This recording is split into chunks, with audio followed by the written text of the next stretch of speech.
अजब रमा राघवची जोडी।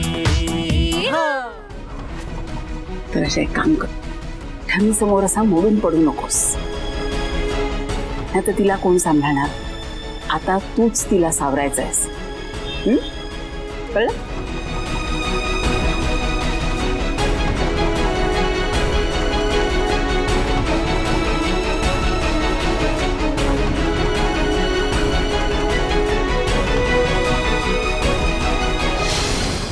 राघव माझा फोन रिसीव का नाही करत आहे?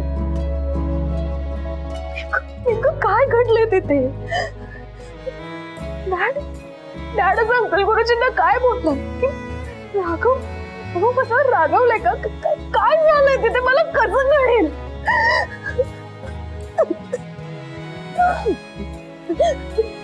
काय करू?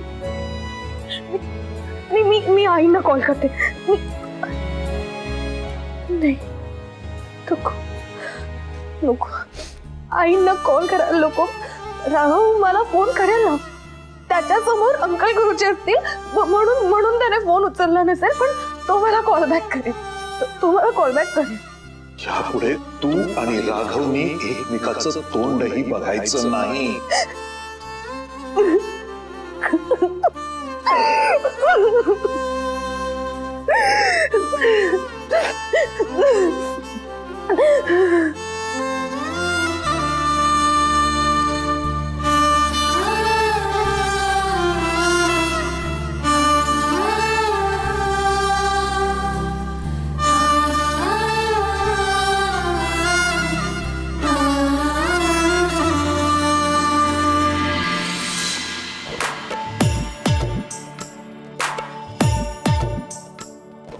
काय ग, काय करतेस? कुठे काहीच नाही। काही नाही, काहीतरी आहे रमा, सांग। अरे राघव काही नाही। रमा, जे काही आहे ते तुझ्याचसाठी आहे, पण मी तुला आता दाखवणार नाही। Have some patience. नाही मला आत्ताच बघायचं। Raghav I said no. मला आत्ता बघायचं राघव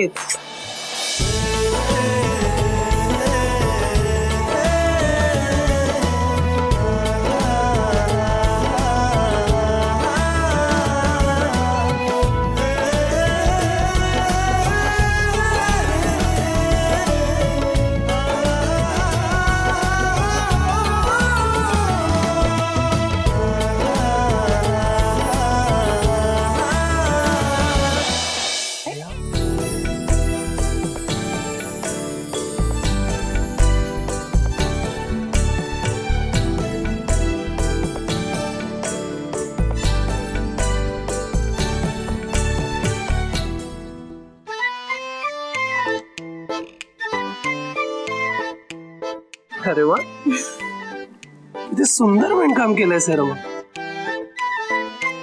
आवडलं? खूप आवडलं मला। ही आपल्या प्रेमाची आठवण आहे। तुझ्या बर्थडेच्या वेळेला मला काहीतरी वेगळं द्यायचं होतं, म्हणून आईंनी मला शिकवलं हे विणकाम। तेव्हा फक्त नाव दिलं, कारण तेव्हा तू फक्त माझा फ्रेंड होतास ना। आता अंकल गुरुजींनी आपल्या लग्नाला परमिशन दिली आहे, त्यामुळे मग त्याच्या पुढे हे घर आणि इथे 2 एंटँगल हार्ट्स बनवणार आहे। राघव, आपण जेव्हा म्हातारी होऊ ना, तेव्हा हीच आपली स्वीट मेमरी असेल।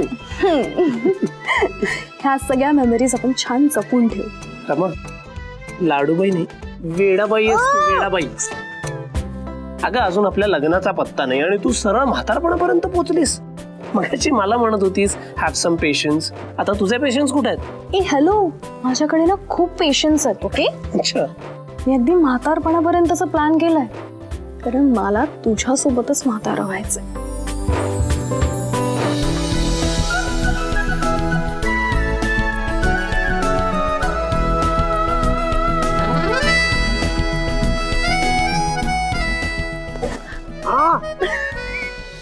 रमा,